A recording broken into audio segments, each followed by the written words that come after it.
Subscribe करें और bell दबाएं ताकि कोई खबर रह न जाए।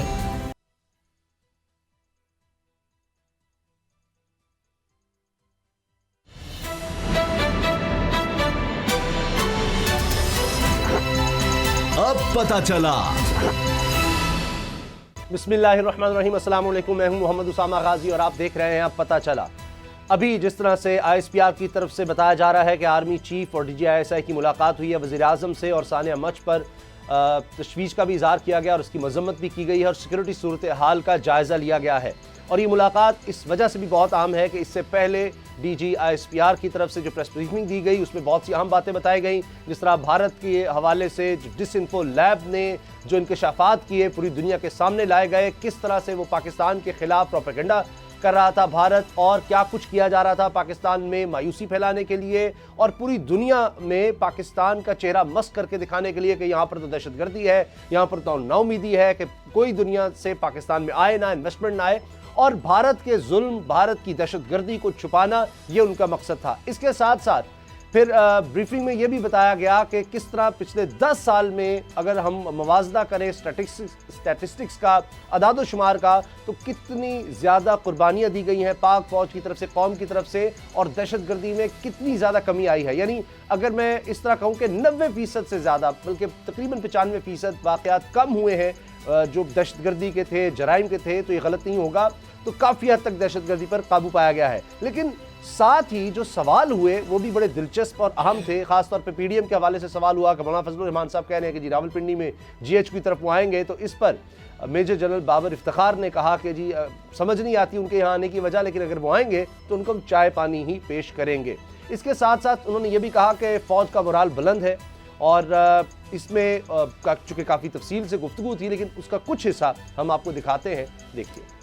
तो ये सवाल भी हमारे ही बोल न्यूज़ के रिपोर्टर हैं जिन्होंने किया था, अहमद साहब ने। ये बताएं असद खरल साहब कि अभी जिस तरह से ये हम देख थे कुछ हिस्सा DG ISPR की प्रेस ब्रीफिंग का, अब उसमें एक तरफ नवाज शरीफ साहब कई दफ़ा, अभी तो नए ट्विटर पर आए, लेकिन उनके ट्विटर पर अगर आप देखें तो कई दफ़ा ये बात की गई और हालिया दिनों में भी की गई और ये मच साने के बाद भी उन्होंने की कि जी मेरे दौर में, नवाज शरीफ के दौर में तो दहशतगर्दी ख़त्म हो गई थी, अब ये दोबारा बढ़ गई है। तो अगर 10 साल का हम मवाजना करें तो उनको देखें तो अब तो पिछले 2-2.5 साल में काफ़ी हद तक काबू पाया गया। नवाज शरीफ के दौर में दहशतगर्दी कितनी ज़्यादा थी, हम ये नहीं कह रहे उस वक्त ही कुर्बानियाँ दी गई, वरना नवाज शरीफ साहब तो मुज़ाकरात के हामी थे TTP से, दहशतगर्दों से, वो कहते थे इनसे मुज़ाकरात करने हैं। तो ये जो सानिया मच को लेकर जिस तरह से एक सियासी तौर पर उससे फ़ायदा उठाने की कोशिश की गई, इस पर आप क्या कहते हैं?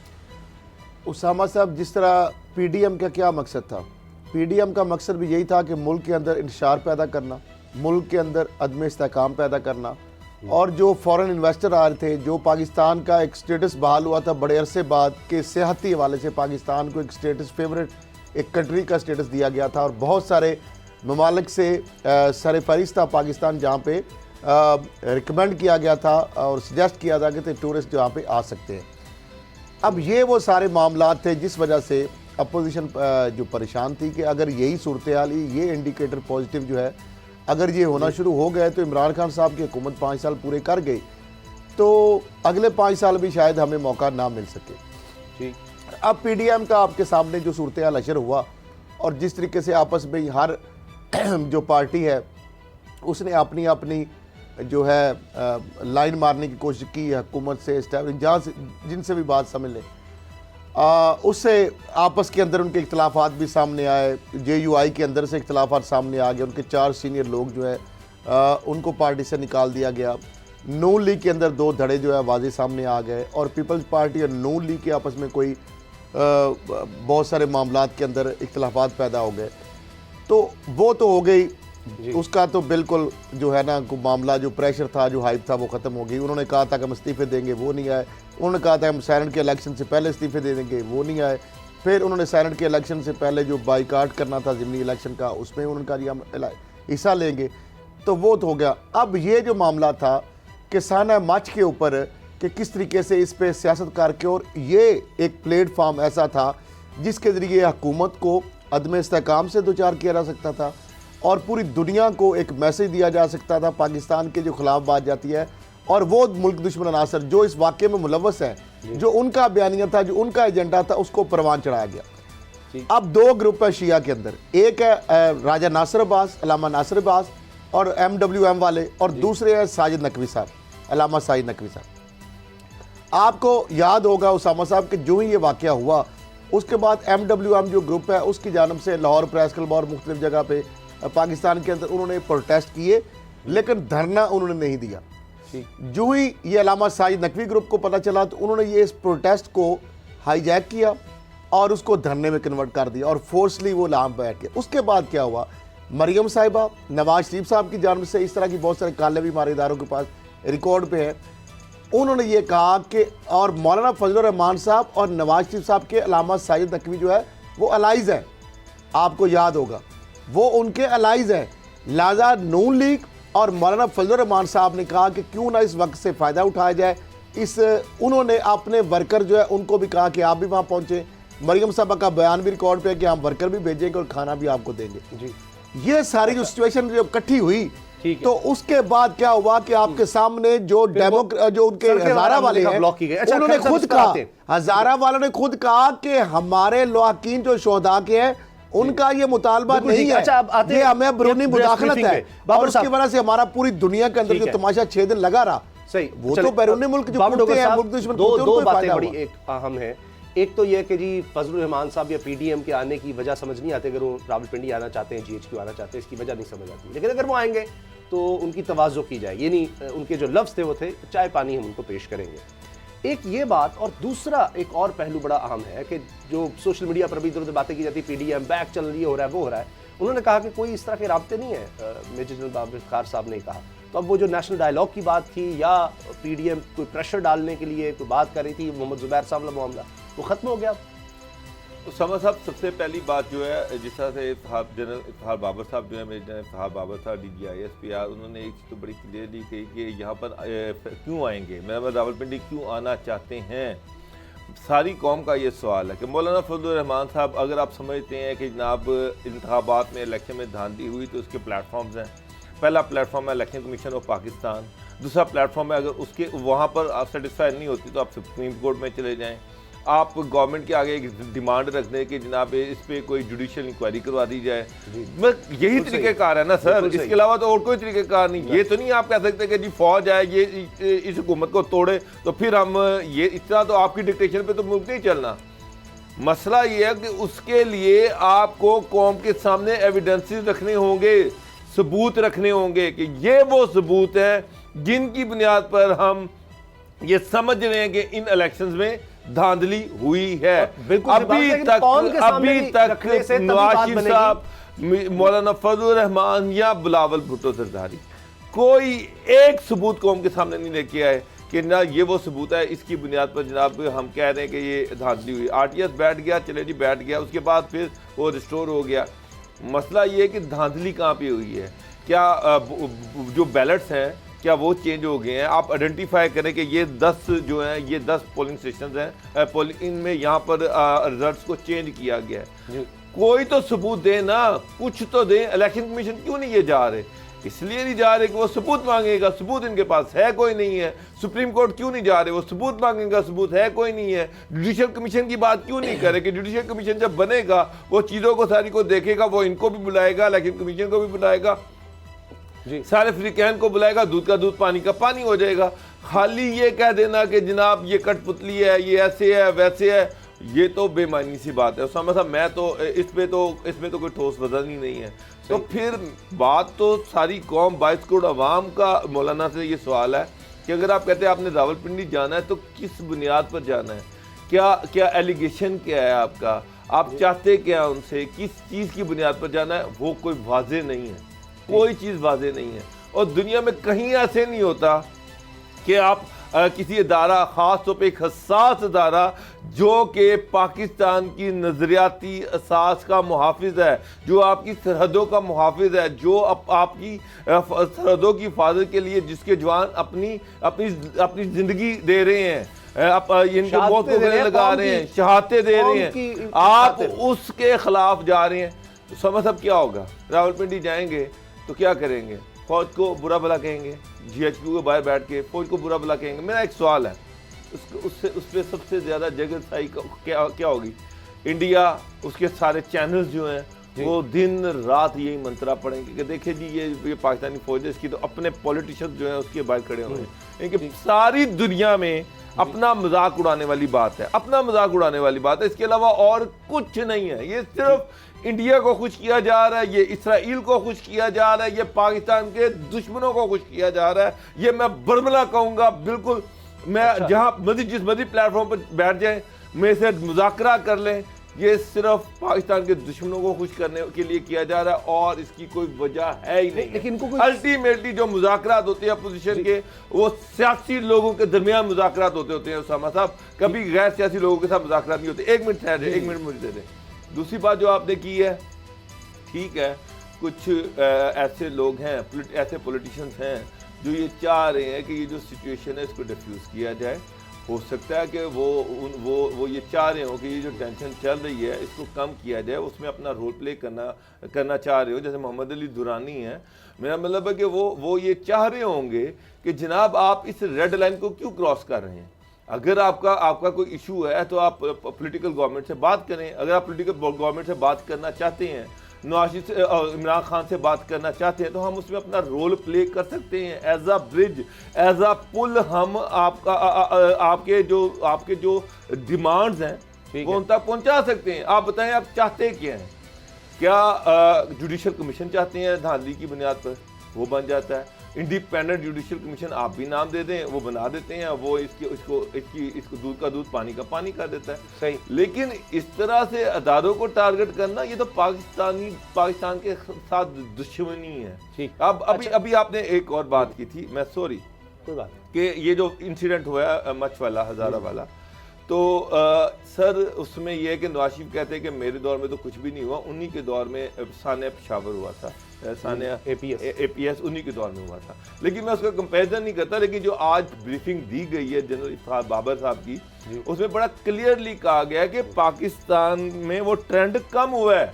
इनके कराची जो क्राइम के हवाले से दुनिया में 6ठे नंबर पर था, वो 106 नंबर पर आ गया।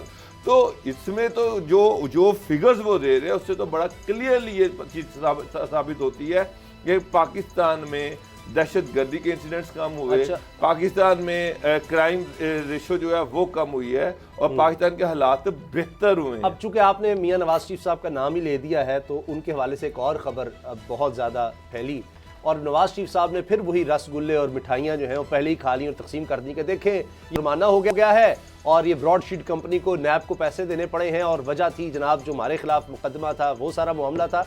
लेकिन ब्रॉडशीट का मालिक, उसका सरबराह क्या कह रहा है कि नवाज शरीफ उनके ख़ानदान के खिलाफ ना सिर्फ क्या क्या सबूत है हमारे पास, और सैकड़ों मिलियन नहीं करोड़ों डॉलर के सबूत हैं किस तरह से इन्होंने गबन किया, पैसा बनाया, असासे बनाए।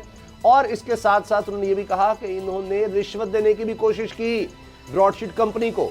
तो एक एक चीज़ मैं आपके सामने रख रहा हूँ, उस पर फिर हम बात करेंगे कि ये क्या मामला है कि पूरे ख़ानदान के हवाले से जब ये कोई अपनी जीत पेश करते हैं तो उल्टी पड़ती है। अब ब्रॉडशीट फर्म के मालिक ने इंकशाफ ये किया है हमारे पास शरीफों और दीगर पाकिस्तानियों के खिलाफ सबूत मौजूद हैं और बैनुल-अक़वामी ये कंपनी है और इसने कहा है कि नवाज शरीफ उनके ख़ानदान से कभी भी मदद के लिए राबिता नहीं किया।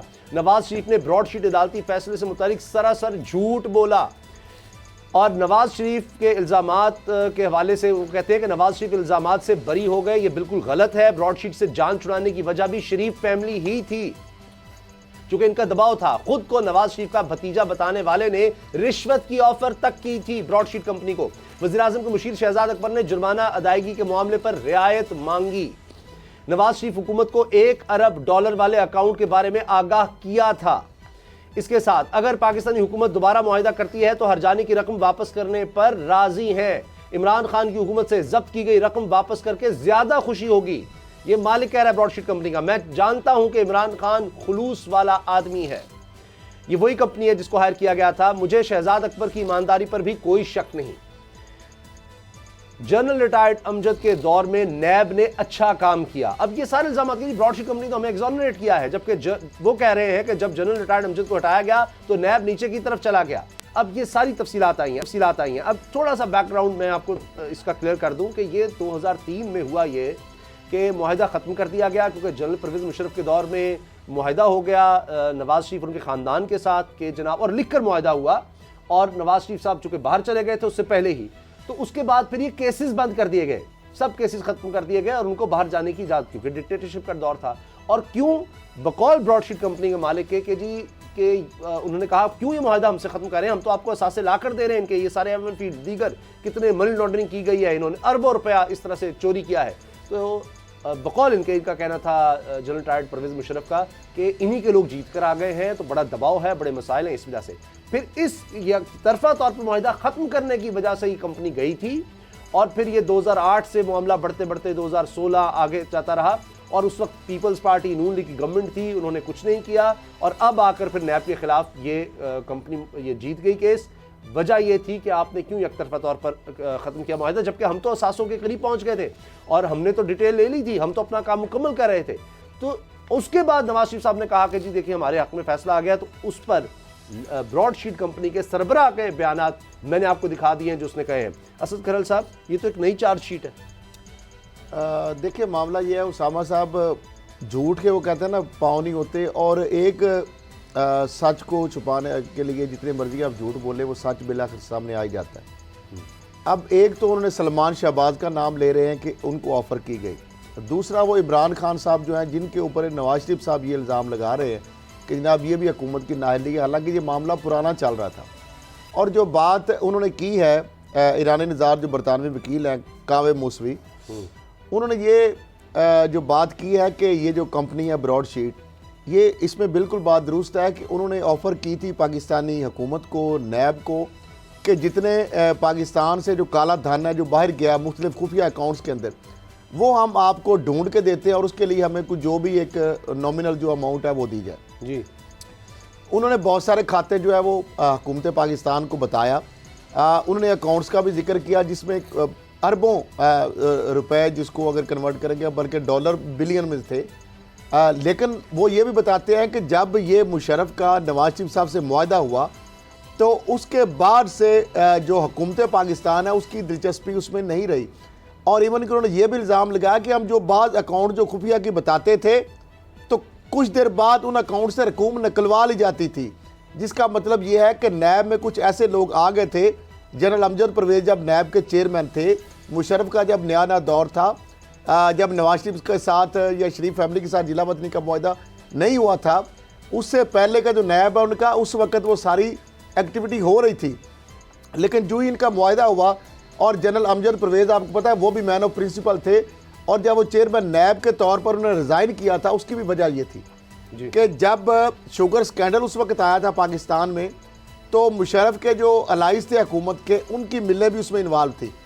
तो चेयरमैन जो नैब है उन्होंने लेफ्टिनेंट जनरल उस वक्त अमजद परवेज़ थे, शौकत अजीज़ प्राइम मिनिस्टर थे, तो जो लोग उसमें इन्वॉल्व थे उनके खिलाफ बाकायदा मैं इसकी जिसका विटनेस हूँ, नैब से गाड़ियाँ रेड के लिए निकल चुकी थी जिनको वापस बुला लिया गया। उस बात पे चेयरमैन नैब शायद जो जनरल अमजद परवेज़ ने कहा था कि मुझे ऐसे नैब में काम करने की ये जरूरत, ये वो दौर तो फिर इसका मतलब है बाबर डोगर साहब बड़े बड़े लोग पकड़े गए थे उनके दौर कि मैं अगर आज एनआर दे दूं सब कुछ ठीक हो जाएगा। अब ये सब जानते हैं कि जब कई ममालिक में उनके कवानीन हैं, उनका कॉन्स्टिट्यूशन है कि जी जमहूरियत नहीं अगर किसी मुल्क में तो उससे फिर वो उन पर पाबंदियां भी लगती हैं। तो परवेज़ मुशर्रफ मजबूर हो गए कि जनाब इनको हम दें राय दें। कई ममालिक बीच में आ गए, वो सऊदी अरब था, दीगर ममालिक भी थे, फिर अमेरिका का प्रेशर सब जानते हैं। तो इस दफ़ा फिर ये इसीलिए खेल खेला जा रहा है, सिलेक्टर है जी सिलेक्टर है कि पीछे जनाब एस्टेब्लिशमेंट है, इसलिए नवाज शरीफ और ये सब लोग ये कह रहे हैं कि ताकि इनको एनआरओ मिल जाए।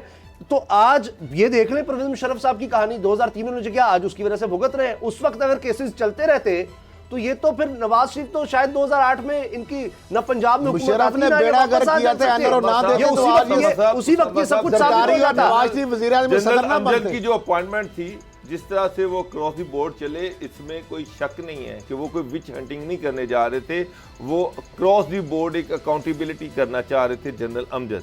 अब कावे मौसवी जो हैं वो जो बात कर रहे हैं वो ये बात कर रहे हैं कि उस दौर में भी हमने उनसे ये कहा था कि जब हम विच हंटिंग नहीं चाहते, हमने 200 लोगों की एक लिस्ट दी थी, ये वो सारे लोग हैं जिनमें पे पार्टी का भी दौर है, नून लीग का भी दौर है, और भी लोग ऐसे हैं जिन्होंने अरबों रुपए की करप्शन की और उनका पैसा बाहर पड़ा और हमारे उनके पास सबूत हैं और हम चाह रहे हैं कि उनके खिलाफ चलें। 2002 के इलेक्शन होती हैं, 2002 में काफ लीग बनती है, काफ लीग जो है उसको हुकूमत में लेके आना, पंजाब में भी वो फेडरल गवर्नमेंट में, इसके लिए नून लीग और फिर पार्टी के बंदे तोड़ने हैं। जब इन लोगों के बंदे तोड़ने हैं तो वो नैब जो था उस वक्त जनरल अमजद साहब को हटा दिया गया, अपनी मर्जी का वहाँ पे बंदा लाया गया और नैब को सिर्फ डरा के लोगों को काफ लीग में शामिल करवाया गया। इसमें तो कोई दूसरी राय है ही नहीं है।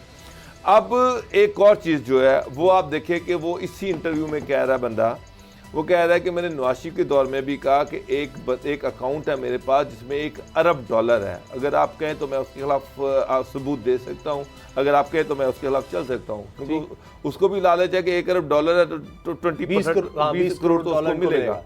नवाज शरीफ उसमें इंटरेस्टेड नहीं होते। बाद में वो शहजाद अकबर से कहता है कि जनाब अगर आप इंटरेस्टेड हैं तो $1 अरब का अकाउंट ऐसा है जिसमें $1 अरब पड़े हुए हैं, अगर आप कहें तो मैं एविडेंसेस उसके दे देता हूं आपको। वो भी इंटरेस्टेड नहीं होते। ये एक तो हकीकत है कि जिससे ये चीज़ है कि यहाँ पे अकाउंटेबिलिटी जो है वो कोई नहीं चाह रहा, बाहर से पैसा लाना कोई नहीं चाह रहा। असल मकसद ये है विच हंटिंग जो कि सारे ही कर रहे हैं, चाहे वो मुशर्रफ का दौर चाहे वो नवाज शरीफ का दौर था, चाहे अब का दौर है, विच हंटिंग ज़्यादा हो रही है। दिल से कोई अकाउंटेबिलिटी नहीं चाह रहा। अगर चाह रहे होते तो फिर लाजमी इस पे नेगोशिएट करते कि ठीक है $1 अरब आएगा तो उसी में से 20 करोड़ लेगा ना, एडवांस तो नहीं लेके जाएगा। लेकिन ये स्पिन, असद खरल साहब मेरे पास सिर्फ 20 सेकंड है, स्पिन कैसे दे देते हैं नवाज शरीफ साहब, उनका खानदान हर चीज को। JIT बनी तो रसगुल्ले खाना शुरू हो गए, बाद में पता लगा जनाब उसमें JIT में तो सबूत आ गए। अब इस दफा भी ये हुआ तो अब तो मालिक कह रहा है उसका कि इमरान खान की वो तारीफ कर रहा है, वो कह रहे हैं इनके खिलाफ सबूत भी है और ये झूठ बोल रहे हैं, अदालती मामले में भी ये झूठ बोल रहे हैं।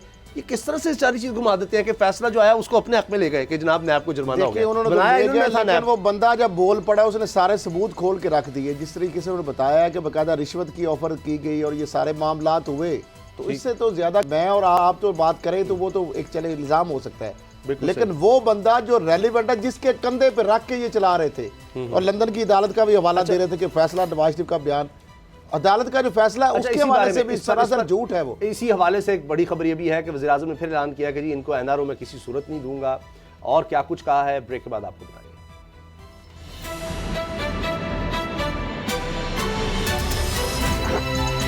अब पता चला।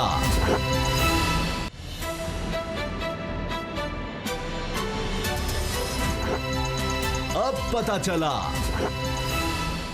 इमरान खान साहब ने सोशल मीडिया पर मौजूद कुछ लोगों से बात की जो चैनल्स ला रहे हैं, और इस पर बड़ी तनकीद भी हुई कि कुछ सहाफ़ी दीगर लोगों ने तनकीद की कि जी ये सोशल एक्टिविस्ट से बात करने की क्या ज़रूरत थी, और शायद इनको पता नहीं किस लिए इस्तेमाल किया जाएगा, कोई प्रोपेगेंडा किया जाएगा जो सहाफ़ी हैं उनके ख़िलाफ़, या इस तरह की बातें। लेकिन बहरहाल उनसे इंटरेक्शन में खुलकर बातें हुई, खारजा अमूर पर बात हुई, मुल्की मईशत पर बात हुई, ये सारा एहतसाब का अमल, इस सब पर बात हुई, और सारे यानी लोगों ने खुलकर सवालात किए। और इसमें मैं एक दिलचस्प चीज़ देख रहा था कि ये बात हुई असद खरल साहब के जी जब कोई सीनियर लोग जाते हैं तो सवाल क्या होते हैं जी, कोई गिरबान आपका पकड़ना है, किसका पकड़ना है, जी फ़लाँ मीडिया टाइकून को आप रिहा क्यों नहीं करते, उसको क्यों पकड़ा हुआ है, और इस तरह की बातें कि जिन इनसे जाके आप मुज़ाकरात करें, PDM वालों से ये बातें होती हैं।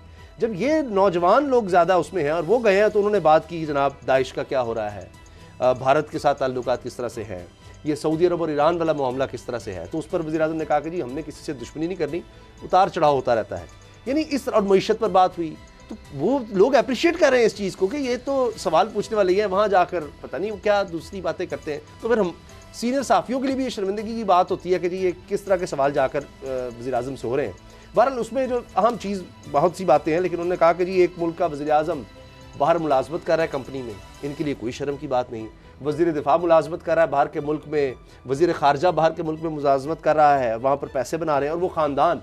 तो वज़ीर आज़म कह रहे थे जी मीडिया को भी इन्होंने आदी कर दिया है कि इसमें कोई बुराई नहीं है, पैसा बनाना, बाहर ले जाना, मनी लॉन्ड्रिंग करना, ये कोई बुराई ही नहीं है। तो इसलिए मीडिया को वज़ीर आज़म का बुरा लगता है कि जी ये तो हुकूमती नाकाम है, कुछ नहीं कर सकी सिवाय इसके कि जी करप्शन के पीछे जाती है। देखिए, एक तो मैं समझता हूँ कि ये बात जो उसामा साहब, ये जो सोशल मीडिया एक हकीकत है, और ये जो सीनियर साफ़ी हैं और जिनके बारे में आपने बता भी दिया कि उनके एजेंडा क्या होते हैं, कोई फाइलें निकलवानी होती हैं, किसी ने प्लाट लेना होता है, किसी ने अपना कोई काम निकलवाना होता है और इस तरह के जो मामलात होते हैं। अब ये जंग जो अब एक रियलिटी है, इसको तकलीफ़ बड़ी है लोगों को, क्योंकि वो चाहते थे कि हम जिस तरीके से 4, 10, 8 लोग जो है हर हुकूमत में, आपको पता है हेलीकॉप्टर ग्रुप और जहाज़ जो ग्रुप थे, उम्रे पर जाते थे, और हज जब पर लिफाफों जाते की बात थे, आती थी, फॉरेन टूर्स होते थे सर, 100 बंदा पूरा होटल्स का फ्लोर बुक काम और खरीदा जा उसके रहा है जी, अंदर वज़ीर-ए-आज़म। फिर जब लिफाफे सरकारी खजाने से निकलते तो उसके अंदर भी ये लोग सरे फरिश्त होते, तो उनको तकलीफ तो होगी, मरोड़ तो उठेगी उनको। तो इमरान खान साहब अच्छा करते हैं कि वो प्रिंट मीडिया वाले लोगों को बुलाते हैं, इलेक्ट्रॉनिक वालों को बुलाते हैं और सोशल मीडिया वालों को बुलाते हैं, और बुलाना चाहिए। और जो जिस तरह आपने कहा कि उन्होंने सवाल किए, उनके सवाल के अंदर ना तो वो फाइल लेके जाते हैं, ना उन्होंने कोई प्लाट मांगना होता है, ना कोई गलत काम उन्होंने कोई कहना होता है, ना वो आपने कोई वहाँ पे जो पॉइंट स्कोरिंग के लिए जाते हैं कि जनाब इसके खिलाफ उसको छोड़ दिया जाए, इसको पकड़ लिया जाए। तो उनके एजेंडा इस तरह होते नहीं हैं। अब इमरान खान साहब, एक तो वही है बात जो उन्होंने आज अदा किया वगैरह कि NRO अगर मैं दूंगा तो मेरी ज़िंदगी तो आसान हो जाएगी, लेकिन पाकिस्तान जो है उसके लिए ये तबाही होगी। ये बार बार इमरान खान साहब को क्यों कहना पड़ता है? और अभी जो ब्रॉड शीट वाली जो बात आई है, सारा उन्होंने बताया, उन्होंने भी यही बताया कि मुशर्रफ ने NRO बेसिकली दे दिया 2 पार्टियों को। इमरान खान साहब भी यही कह रहे हैं, अगर मुशर्रफ वो NRO ना देते 2002 में अगर NRO ना मिलता तो क्या जरदारी या नवाज शरीफ साहब इक़्तिदार में आते? सर इंटरनेशनल प्रेशर था। तो अब मामला ये है कि अब इंटरनेशनल बुक्स आप देख लें, उनमें लिखा हुआ है कि मुशर्रफ पर प्रेशर था। फिर वो पाबंदियां लगती है कि जी आपके मुल्क में तो जमहूरियत ही नहीं है, आप डिक्टेटर हैं, तो उनको फिर दबाने के लिए, करने के लिए, इक़्तिदार के लिए कॉम्प्रोमाइज करने पड़ते हैं। दूसरा इमरान खान साहब ने जो बात की लग रहा है कंप्रोमाइज वो कहते हैं कि पहली दफा हुआ है कि एक सियासी जमहूरी हुकूमत के दौर में फौज पर जिस तरह ये लोग तनकीद कर रहे हैं, और इमरान खान ने ये कहा कि पहली दफा हुआ, ऐसे कभी इससे ज्यादा नहीं हुई। पहले तो वो कहते हैं कि इन्होंने ये समझा कि हम इस तरह की तहरीक चला के हुकूमत को ब्लैकमेल करके हुकूमत को गिरा लेंगे, जिस तरीके से ये छोड़ के गए थे क्राइसिस था कि हुकूमत उससे निपट नहीं सकेगी। फिर जब उन्होंने देखा कि सारे क्राइसिस से हुकूमत तो निकल आई है, ये तो नहीं जा रही, फिर यही लोग जो एक तरफ फौज के ऊपर तनकीद कर रहे हैं, दूसरी तरफ फौज के वो कह रहे हैं कि जो हुकूमत है, जो मुंतखब हुकूमत है, उसको फौज जो है वो चलता करे और फौज उसको गिरा दे, और इतना ज़्यादा दबाव डाला जाए कि फौज मजबूर हो जाए इस हुकूमत को गिराने पे। लेकिन वो भी इनकी नहीं चली, तो लिहाजा उन्होंने ये भी कहा इमरान खान साहब ने कि फौज पे जो तनकीद करने वाले उनका भी जो है ना इलाज होगा और बहुत जल्द इलाज होगा। मुझे हंसी आती है इस अपोजिशन पे। एक तरफ ये फौज को टारगेट कर रहे हैं, अदालत को टारगेट कर रहे हैं, और दूसरी तरफ एक तरफ तो उनको ये बुरा भला कह रहे हैं कि जी, मतलब इल्ज़ाम यही है कि जी आप इस हुकूमत को लेके आए हैं और आप इस हुकूमत को लेके चल रहे हैं और इसको मजबूत कर रहे हैं। ठीक। दूसरी तरफ एक तो उनको गालियां दे रहे हैं और दूसरी तरफ फिर उन्हीं से ये एक्सपेक्ट भी कर रहे हैं कि वो इस हुकूमत को तोड़ दें। कि मेरा मतलब एक तरफ वो इनकी गालियां भी खाएं और दूसरी तरफ इनके कहने पे इस हुकूमत इसलिए दबाव में आए, वो इसलिए कह रहे हैं, ये सब हमले इसलिए हो रहे हैं कि इंटरनेशनल प्रेशर आए कि बाहर की दुनिया साहब ये जमहूरियत है। पाकिस्तान में एक इलेक्टेड गवर्नमेंट है, ये कोई डिक्टेटरशिप नहीं है, कोई मार्शल्ला नहीं है कि बाहर से प्रेशर है कि जनाब एक डिक्टेटर ने अपनी मर्जी की कठपुतली गवर्नमेंट बनाई हुई है और खुद वो प्रेसिडेंट बन के बैठा हुआ है, सारे इख्तियारात उसने अपने पास रखे हुए हैं और एक कठपुतली गवर्नमेंट आगे रखी हुई है। दौर था, ये एक प्रोसेस के तहत, एक इलेक्शन के तहत एक इलेक्टेड गवर्नमेंट है। दुनिया को अगर आपने बताना है कि जनाब ये गवर्नमेंट कठपुतली है, जाली इलेक्शन हुए हैं, तो दुनिया के सारी दुनिया के EU के यूरोपियन यूनियन के ऑब्जर्वर इस इलेक्शन में पाकिस्तान आए थे। सारी दुनिया ने इस इलेक्शन को मॉनिटर किया, उन्होंने इन इलेक्शन को देखा, माना। अगर आप फिर भी समझते हैं कि जनाब ये इलेक्शन रिग्ड थे, तो आपको चाहिए कि दुनिया को सबूत दें, उनको एविडेंसेस दें कि जनाब ये एविडेंसेस हैं, यहाँ पे बैलेट बॉक्स चेंज हुए, ये सारा कुछ हुआ। अभी आप मतलब अगर इसके ये आप नहीं कर सकते, मालाकंड में मुझे एक बात बताएं, डोनाल्ड ट्रंप जितना मर्जी कहता है इलेक्शन रिग्ड है, दुनिया की सबसे बड़ा ताकतवर मुल्क है, वहां पर अगर आपके पास सबूत उसके अकाउंट बंद कर दिए उन्होंने, आप देख लें कि उसकी अपनी पार्टी रिपब्लिकन उसको छोड़ गए हैं, तो सब बगैर सबूत के इल्जाम लगाने की कोई हैसियत नहीं होती। साहब अमेरिका की आप मिसाल दे रहे हैं, वहां ट्विटर ने उसका अकाउंट बंद कर दिया, सदर का, अमेरिका का सबसे ताकतवर, दुनिया का सबसे ताकतवर भी उसको कहा जाता है जी, इंसान है, और उसका ट्विटर अकाउंट बंद, उसका फेसबुक बंद, उसके सोशल अकाउंट्स बंद कर दिए वहां पर। यहां पर नवाज शरीफ साहब वहां से करते हैं तो यहां अदालतों में आप जाते हैं, सर, वो कहते हैं कि जनाब आप नवाज शरीफ को तकरीर की यहां इजाजत दें। अब मुझे बताएं, नवाज शरीफ अगर वहां से बैठकर ऐसी जुबान इस्तेमाल कर रहे हैं जो शेख मुजीबुर रहमान ने नहीं की थी या खान के खिलाफ, उस दौर में ऐसी जुबान इस्तेमाल नहीं हुई थी, पाकिस्तान की तारीख में कभी किसी ने इस तरह नाम ले लेकर कभी बात नहीं की, तो वो ऐसे प्लेटफॉर्म पर करेंगे। इस चीज का तो क्रेडिट देंगे, इस चीज का तो क्रेडिट देंगे इस हुकूमत को, अदारों को, उनके हौसले को, कि कौन सी ऐसी जुबान है जो उनके खिलाफ इस्तेमाल नहीं की गई। सर मैं आज से पहले ये मुमकिन था, ये पॉसिबल था, लेकिन आज भी देखिए जनरल बाबर इफ्तिखार साहब जो है, जब उनसे पूछा गया उन्होंने कहा जी फिर आ जाए तो हम उनको चाय पिला सकते हैं, मुझे समझ नहीं आया कि क्यों आना चाहते हैं। बड़े तहम्मुल से उन्होंने सारे सख्त सवालात वैसे ये जाएंगे और उसके जवाब दिए। ये इस हद तक जाएंगे। ये ऐसे ही उन्होंने कह दिया, जब नैब का नोटिस है उन्होंने कहा कोर कमांडर जो है पेशावर उनके घर का घेराव करेंगे। नहीं, अभी हैदरी साहब ने कहा नोटिस नैब का आया तो उन्होंने कहा जी हम GHQ का घेराव करेंगे। मामला ये है उसामा साहब, मौलाना फजलुर रहमान साहब ने क्या जाना है, उनको सिर्फ ये तकलीफ है कि जो नैब के नोटिस वगैरह है, आपको पहले मैंने कहा नैब ने उनको पकड़ना नहीं है, खाम खा नैब ही ये तमाशा बंद करे। उनको इस तरह ये नोटिस वगैरह देते हैं, वो फिर आगे से इस तरह का बयान दे देते हैं। वो ये समझ रहा है कि शायद इदारे जो है उनकी जानब से नैब के ऊपर प्रेशर है, नैब अपने तौर पर पंगे ले रहा है। अब जब भी नैब का नोटिस जाता है, कभी वो कोर कमांडर पेशावर के कहते हैं, घर दफ्तर और घर का घेराव करके बात करते हैं, जब दूसरा नोटिस जाता है तो वो कहते हैं जी हम पिंडी का रुख करेंगे। सिर्फ ये मामला है। अब इमरान खान साहब का इसमें कोई तल्लक नहीं है, नैब एक ऑटोनमस इदारा है, नैब ने अगर उनको नोटिस दिया तो नैब को जाके जवाब दे, नैब के सामने जाके पेश हो। इसका मतलब ये तो नहीं है कि आप इदारों को ब्लैकमेल करें, आप इदारों के ऊपर इस तरह प्रेशर डालें। मुझे ये बताया किस कौन सी लॉजिक है कि आप जाएं, ये किसका एजेंडा है, ये कौन सा इससे बेनिफिशियरी होगा? दो चीजें, अगर वो रावलपिंडी जाते हैं, GHQ के बाहर जाते हैं, पहली बात तो जाएंगे नहीं ना, उनको कुछ जाने देगा। उसामा साहब ये कोई मजाक नहीं है। अगर मुल्क दुश्मन के एजेंडा ब्रेक का वक्त हो गया, बयानिया या नैरेटिव के अंदर पाकिस्तान में बड़ा ब्रेकडाउन हुआ एनर्जी का, उसके हवाले से बात करेंगे इस ब्रेक के बाद।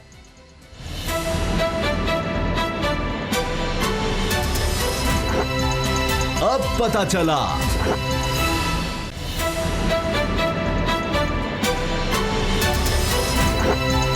अब पता चला। पाकिस्तान की तारीख के बड़े ब्रेकडाउन्स में से एक ब्रेकडाउन देखा गया और पूरी कौम इस पर परेशान हो गई। जो लोग मुल्क से बाहर रहते हैं वो ज़्यादा परेशान थे कि ये क्या हो गया, क्योंकि आमतौर पर पाकिस्तान में लोड शेडिंग हम रोज़ ही देख रहे होते हैं, लेकिन ये ब्रेकडाउन था। पूरे मुल्क में बिजली चली गई अचानक से और पहले बड़ी तशवीश लोगों ने उसका इजहार किया, क्योंकि 45 मिनट बाद हुकूमती मौक़िफ़ सामने आया सोशल मीडिया पर कि जी ये ब्रेकडाउन हुआ है, इसकी क्या वजह है। अब उसके बाद एक कमेटी भी कायम कर दी गई, 7 लोगों को मुअत्तल भी कर दिया गया, इसमें अफसरान भी हैं। गुद्दू पावर प्लांट में ये खराबी आई और लग रहा है कि इसमें इंसानी गफलत यकीनन थी, जिसकी वजह से इन लोगों को मुअत्तल किया गया है। हमारे यहाँ आम बात है जनाब, वहाँ हाजिरी लगी होती है और गए ही नहीं, या जो मेंटेनेंस करनी थी वो की ही नहीं। तो अब इससे पता लग रहा है कि हिफाजती इंतजाम जो होने चाहिए थे, बैकअप प्लान जो होना चाहिए था, वो सब नहीं था। तो असद खरल साहब, अब इस पर क्या किया जाए कि ये एक्शन लिया जा रहा है, इस पर हम खुश हो जाएं कि खराबियों का पता लग गया, बड़ा अच्छा हो गया। उसामा साहब, जिस तरह अभी आपने बताया कि 2015 के बाद ये तीसरा वाक़या है और जिस तरह ये ब्रेकडाउन होता है, देखिए किसी भी मुल्क के अंदर इस तरह पूरे एक निज़ाम का बैठ जाना, और इंसानी गलती हो या तकनीकी फ़ाल्ट हो या फ़नी खराबी हो, दोनों सूरतों में बैकअप प्लान होना चाहिए। और जिस तरह बिजली की अगर पैदावार के ऊपर बात करते हैं तो ये तीनों जो कंपनीज़ हैं इसको अडाक किस्म के ज़रिए चलाया जा रहा है। तीनों के चीफ एग्जीक्यूटिव जो है, जिसमें रिपोर्ट के बताया गया कि एक तो उसमें आ रहा है NTDC जो है, नेशनल जो ट्रांसमिशन एंड डिस्पैच कंपनी है, नेशनल पावर कंट्रोल सेंटर है, फिर जो सेंट्रल पावर जनरेशन कंपनी है, गुड्डू नेशनल, ये सारे। अब इनके जो सारों के आलमोस्ट जो चीफ एग्जीक्यूटिव हैं ना, वो एक्टिंग चार्ज पे काम कर रहे हैं। इस तरह ये जो लाइनें हैं इनका भी तरसील का जो पूरा सिस्टम है, पैदावार तो हम बढ़ा रहे हैं, उसके ऊपर जोर दे रहे हैं, लेकिन जो लाइनें हैं ट्रांसमिशन, जो हाई पावर जो लाइनें हैं, इनके ऊपर मैं नहीं समझता कि ओवरऑलिंग हो रही। अब ये बंदे जो 7 उन्होंने मुअत्तल किए हैं उसामा साहब अपना, उसके अंदर कोई फोरमैन है, कोई ऑपरेटर है, कोई अटेंडेंट है, तो नहीं सर, अब मामला ये है कि इसके अंदर दो एक है जी प्लांट एक जूनियर इंजीनियर है दिलदार अली चन्ना और एक प्लांट मैनेजर, बाकी है जी। तो बाकी छोटे मोटे जो एहलकार है, मामला ये है कि जिस तरीके से ये पहले वहाँ पे सिस्टम ने ब्लिंक किया, वहाँ पे चूंकि था ही नहीं, उन्हें उसको रीड नहीं किया। उसके बाद अब मामला ये है कि फ्रीक्वेंसी की जो बात कर रहे हैं, जब ये सारा मामला हो रहा था गुड्डू के साथ, एनडीडीसी जो है ओवरऑल वो मॉनिटरिंग करती है, आगे सप्लाई करती है डिस्कोस को, ठीक है, डिस्ट्रीब्यूशन जो कंपनी है, वहाँ पे ये मामला जब फॉल्ट है उन्होंने इसको जज नहीं किया। जब वो थोड़ा सा उस पर कोलैप्स आ गया, उसके बाद फिर वो कंट्रोल नहीं हुआ। जिस तरह शहबाज गिल साहब भी बता रहे थे बड़े तफसील से कि जनाब वो फ्रीक्वेंसी किस तरह होती है ऊपर नीचे, वो आराम से फिर वो एडजस्टमेंट होने में टाइम लग रहा है। अब मामला ये, और इसके ऊपर अफवाहों का बाजार जो गर्म हो वो एक अलग तमाशा है। पता नहीं कोई कह रहा है जी जनाब न्यूज़ जो है वो चूंकि शिफ्ट करने थे इसलिए जनाब अंधेरा कर दिया गया, ब्लैकआउट करके उनको शिफ्ट कर दिया गया। कोई जिस तरह हमेशा होता है जब भी बिजली जाती है इस तरह ब्रेकडाउन, तो वो समझते हैं कि टीवी पहले तो पीटीवी की नशियात बंद होती थी, चले तो वो जनाब मार्शल के बिजली महंगी कर दी गई है मजीद। हाँ जी, 1 रुपया 6 पैसे जो इसके बाद उम्मीद की जाए कि अब ऐसा नहीं होगा, क्योंकि ये बड़ी बदनाम, एक तरफ हम सीपैक की तरफ बढ़ रहे हैं, हमने दुनिया में तरक्की याफ्ता मुल्कों की फहरिस्त में इंशाल्लाह शामिल होना है, चले 10 साल लग जाए इसमें आगे बढ़ना है, तो ब्रेक डाउन तो पूरी दुनिया में फिर ये खबरें फैल जाती हैं। तो ये बड़े अफसोस और दुख की बात है। वैसे उमर अयूब साहब वज़ीर तवानाई है, मुझे कोई शक नहीं, तो बड़ी मेहनत करते हैं, बड़े मेहनती आदमी हैं। लेकिन जब ये कहा उनके साथ बैठकर वज़ीर इत्तलात शबीर फराज साहब ने कि ये माजी की हुकूमतों की वजह से हुआ है, तो माजी में भी उमर अयूब साहब भी शामिल फैशन बन गया है कि हर चीज़ माजी की गवर्नमेंट पे डाल दो। एडहॉकिज्म जो चल रहा है पिछले को 3-4 साल से, ये भी माजी की गवर्नमेंट पे डाल दिया जाए कि वो भी माजी की गवर्नमेंट में। अब खैर साहब ने अभी यह क्या 3 बड़ी कंपनीज हैं और तीनों बड़ी कंपनियों में कोई रेगुलर स्टाफ ही नहीं है, एडहॉक की बुनियाद पर सारी कंपनी को चलाया जा रहा है। उसके बाद ट्रांसमिशन फ्रीक्वेंसी जो है उसको जब नीचे गिरती है, पहले 2 दफ़ा हुआ तो आप सीख ही लें कि वो जब एकदम नीचे गिरी है तो उसमें आपके पास कोई ना कोई फॉल बैक सिस्टम होना चाहिए। जब फ्रीक्वेंसी गिर रही है तो उसको रोकने के लिए, उसको बेहतर करने के लिए, उसको इम्प्रूव करने के लिए कोई ना कोई आपके पास कोई तो एक ऐसा तहफ़्फ़ुज़ का सिस्टम होना चाहिए कि जो इसको रोक सके। कहीं ना कहीं ये जो फॉल्ट आ रहा है वो कि रिफ्लेक्ट हो जाए, उस फॉल्ट को किसी ना किसी तरीके से दूर किया जा सके। कोई ऐसा सिस्टम ही नहीं डेवलप हुआ। जब आप एडहॉक पे सारा सिस्टम चला रहे होंगे तो फिर किस तरह से जो है चीज़ें जो है वो सस्टेनेबल होंगी। आप रेगुलर बंदे लेके आए, आप मुस्तकिल बंदे वहाँ पर तैनात करें हायर लेवल पे, मगर जो हाईएस्ट लेवल है वहाँ पे मैं इतना सेंसिटिव इशू है, पूरे पाकिस्तान को जो एनर्जी है वो ट्रांसमिट होनी है। वो जो 3 बड़ी कंपनियां जो इसके लिए रिस्पॉन्सिबल हैं वहाँ पर कोई परमानेंट बंदा ही नहीं अपॉइंटेड। तो सबसे पहले तो ये है कि अब प्राइम मिनिस्टर ने नोटिस दे लिया है, अब इनको चाहिए कि फौरी तौर पर वहाँ पर बंदा अपॉइंट करे। और दूसरी बात ये है कि ट्रांसमिशन फ्रीक्वेंसी जो है वो जो एकदम ये जो जिस तरह से हार्ट अटैक होता है और बंदा जो है एकदम वो फारिग हो गया, तो कम से कम इतना होते हो कि जब वो ट्रांसमिशन फ्रीक्वेंसी नीचे जा रही हो उसको कोई मॉनिटरिंग हो, उसका कोई ऑटो शट तो हो गया उसके कि जी कोई भी खराबी आए तो सिस्टम ने अपने आप को ऑटो शट कर दिया, ऑटो शट के कहीं कोई बड़ा नुकसान ना हो जाए। जिस तरह होता है कि इतनी तेजी से फ्रीक्वेंसी गिर रही है सब बंद हो गया। लेकिन साहब वहाँ पे फॉल्ट को भी तो डिटेक्ट करना पड़ेगा ना कि किस वजह से ये ट्रांसमिशन की फ्रीक्वेंसी नीचे जा रही है, आप उसको करेक्ट कर दें। ठीक, उसको ये बजाय के 7-8-10 घंटे बत्ती ना आए और पूरा जब पूरा पाकिस्तान अंधेरे में डूब जाएगा, सारे पाकिस्तान में लाइट नहीं आ रही होगी, तो फिर हर बंदा डर जाएगा, खौफ का शिकार हो जाएगा। ये तो पाकिस्तान छोड़े दुनिया में कहीं भी अगर 8-10 दौर में सिर्फ पावर जनरेशन पर तवज्जो दी गई कि जी बिजली बनानी है, बिजली बनाने की कमी है। जो ट्रांसमिशन है, जिस तरह से बिजली पहुंचनी है वो एक अलग चीज़ है, बिजली का पहुंचना उस पर कहते हैं ये हुकूमत कह रही है। शबीर फराज साहब ने भी कहा, उमर अयूब साहब ने भी कहा कि जी उस पर तवज्जो नहीं दी गई। ये हुकूमत आई तो उस पर अरबों रुपया लगाया गया कि नई लाइंस बिछानी, आपने सिस्टम को अपग्रेड करना है। जब तक ये नहीं होगा बिजली बना भी ले वो आप मेन चीज ट्रांसमिशन है। अब कह रहे हैं जब तक आप ट्रांसमिट ही नहीं करते तो बिजली आगे उसका फायदा क्या बनाने का, बनाई जाएंगे आगे लोगों के घर तक पहुंचेगी नहीं तो उस चीज का फायदा क्या है। सर बकौल शबीर फराज साहब वज़ीर इत्तलात ने कहा, मैं नहीं कह रहा, 35,000 मेगावाट बिजली बनाने की कैपेसिटी पाकिस्तान में आ चुकी है। 35,000 अगर सारे फुल पर चलाएं, जाहिर है फिर उसमें तेल से भी बनेगी और महंगी है, वो एक अलग बात है। लेकिन मैक्सिमम 25,000 के करीब, 24 से 25,000 मैक्सिमम लोड उठा सकता है। 26,000 से जरा सा ऊपर गया तो सिस्टम बैठ जाता है। ये तो हाल है खरल साहब। 2.5 साल तो हो गए अब इस हुकूमत को, ये लाइनें बिछा लेते नई लाइनें डाल लेते, एक्सटेंड कर लेते उसको। अब 2300 मामला ये है अरब कि रुपए पे सर्कुलर डेट है अढ़ाई सर। साल 2300 अरब रुपए सर्कुलर डेट है। आप कह रहे हैं 2.5 साल में ये कोई बेहतरी ले आते हैं। 2300 अरब रुपया सर्कुलर डेट है जो आपने कंपनियों का देना है, वो 2300 अरब लुटा नहीं आप सकते। आप कह रहे हैं इन्वेस्टमेंट कर दें, वो कहां से कर कि दें? वो महंगे मंसूबे थे। हमने आईपीपी से जो रिपोर्ट आई थी उसके बाद आपने कहा कि जनाब हमने नेगोशिएशन करके उनके रेट कम ले आए हैं। वो एमओयू साइन हुआ है, अच्छा, अभी एक MOU दो साइन कंपनियों हुआ से ही तो हो रहा है उससे जब मामला। वो 2300 अरब का फिर हम देखते हैं कितना काम करते हैं। 450 अरब ये ऑफर कर रही है हुकूमत, वो भी नहीं मान रहे। जो मान रहा है तो उसके अब साथ वो मामला sign हो ये रहा है कि उसामा साहब ये बैकअप प्लान तो होना चाहिए ना। कोई भी अब हर चीज़ जो है पिछली हुकूमतों पर डालते जाएंगे तो इस तरह तो गुजारा नहीं होगा। अब ये कम अज़ कम आइंदा ही ये सीख लें कि ये जिस तरह हुआ है ये ब्रेकडाउन कि दोबारा अगर होता है तो फिर भी कहेंगे पिछली हुकूमत का कसूर है। चले इसमें- इसके अंदर जो है ना फौरी तौर पर जो चीज़ें हैं वो ह्यूमन जो इसके अंदर है नेग्लिजेंस है, टेक्निकल फॉल्ट अपनी जगह पे, लेकिन वहाँ पे अगर विजिलेंस होती, प्रॉपर एक सिस्टम होता, तो जब फ्रीक्वेंसी गिर रही थी जहाँ से फॉल्ट आता था वहाँ पे उस हिसाब से अगर प्रॉपर फौरी एडजस्टमेंट की। अब 12 घंटे तक गुजरने के बावजूद उस वक्त तक मैंने चेक किया, उस वक्त तक तो ये फॉल्ट इतना ट्रेस ही नहीं कर सके थे कि कहाँ पे मसला बना है, किस वजह से ये प्रॉब्लम आया है।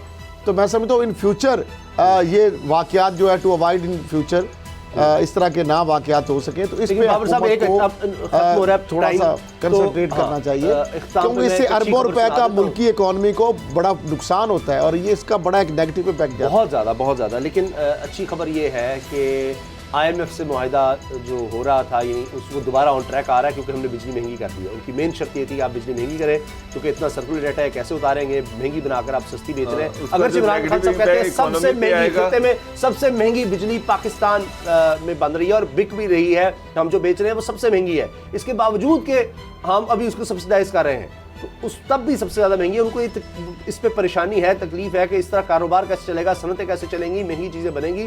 अब तो गैस भी जो है वो भी बंद की जा रही है क्योंकि इतनी गैस नहीं है कि इनको पहुंचाई जा सके। इवन एक्सपोर्ट सेक्टर को भी जिसको प्रायोरिटाइज किया जा रहा है। लोड शेडिंग तो अब IMF लाहौर के अब अंदर हो रही है, अब गैस के जल्दी बिलों में बहुत सारा इजाफा हो अब चुका है। अब क्या टेक्सटाइल सेक्टर को या बाकी सनतों को ये सब्सिडी देंगे, क्या करेंगे? अब IMF जो है उसकी शराइत जो है वो कोविड की वजह से नरम पड़ी थी, कोविड ख़त्म हो रहा है तो उनकी शराइत फिर वापस आ रही हैं।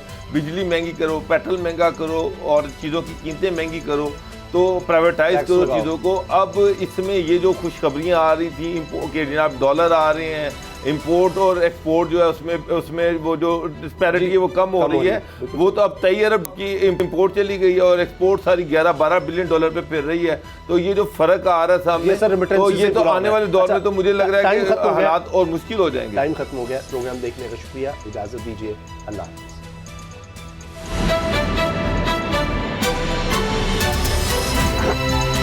अब पता चला। सब्सक्राइब करें और बेल दबाएं ताकि कोई खबर रह न जाए।